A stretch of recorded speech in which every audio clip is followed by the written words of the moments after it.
আশা করছি সবাই ভালো এবং সুস্থ আছে। আজকে ক্লাস 12 থার্ড সেমিস্টারে পলিটিক্যাল সায়েন্সের ইউনিট 5 পার্ট 2 নিয়ে আলোচনা করব।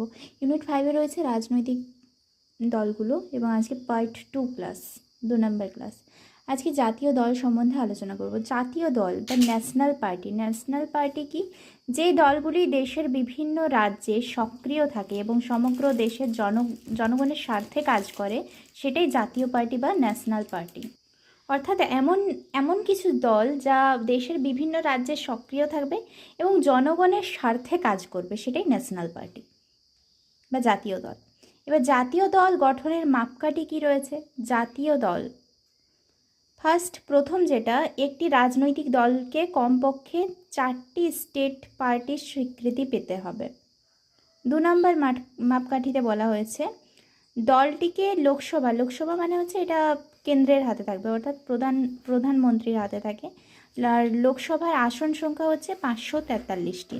তো দলটিকে লোকসভা বা বিধানসভা নির্বাচনে 4টি বা তার বেশি রাজ্য থেকে মোট বৈধ ভোটের 6% ভোট পেতে হবে এবং অন্তত 4টি লোকসভা আসনকে জিততে হবে। মানে এতগুলো আসন রয়েছে, এর মধ্যে কিন্তু অন্তত 4টা আসন কিন্তু জিততে হবে, তাহলেই জাতীয় দলের স্বীকৃতি পাবে।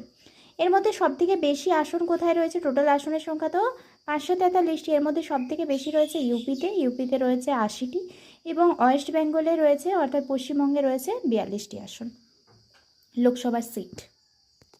এবার এটাও যদি কোনো কেউ না পায়, তাহলে সেক্ষেত্রে কি করতে হবে? দলটিকে লোকসভা নির্বাচনে 2% আসন অর্থাৎ 11টি আসন, 3টি রাজ্য থেকে 11টি আসন কিন্তু পেতে হবে। এটা লাস্ট শর্ত আর কি। তো এই 3টের মধ্যে যে কোনো একটা যদি পূরণ করতে পারে, তাহলে সেই দলটি হয়ে যাবে জাতীয় দল। এবারে সুবিধাগুলি কি? প্রতীক চিহ্নগুলো ফুল ইন্ডিয়া মানে পুরো ইন্ডিয়ায় কিন্তু ইউজ করতে পারবে প্রতীক চিহ্ন যেগুলো। যেমন তৃণমূলের কি ছিল, এখন তৃণমূল সরকার বাদ হয়ে গেছে। তৃণমূলের যেমন ছিল জোড়া পাতা, তাছাড়া বিজেপির হচ্ছে পদ্ম ফুলের চিহ্ন। তো এগুলো কিন্তু পুরো ইন্ডিয়ায় আমরা ইউজ করতে পারবো, ব্যবহার করতে পারবো। এবার এই যে আমরা জাতীয় দল সম্বন্ধে পড়ছি, তাহলে জাতীয় দলের সংখ্যা কত? বর্তমানে কিন্তু জাতীয় দল আছে 6টি। বর্তমানে টোটাল 6টি জাতীয় দল রয়েছে। এর মধ্যে যে দলটি প্রথম মানে এখন যেটা পপুলার, যেটা আম আদমি পার্টি, জাতীয় দল। ওকে, মনে রাখবে জাতীয় দল মানে পুরো ভারতবর্ষ জুড়ে যে কোনো জায়গায় কিন্তু মানে প্রতীক চিহ্নগুলো ব্যবহার করতে পারবে, এটা জাতীয় দলের বিশেষত্ব। তো আম আদমি পার্টি AAP, এটা কিন্তু প্রতিষ্ঠা হয়েছিল কত সালে? 2012 সালে।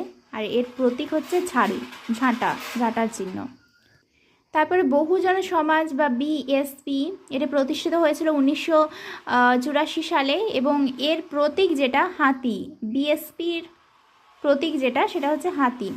তারপরে ভারতের জনতা পার্টি BJP, ভারতের জনতা পার্টি BJP, এটা কিন্তু খুব পপুলার। 1980 সালে প্রতিষ্ঠিত হয়েছিল, এর প্রতীক হচ্ছে পদ্ম ফুল।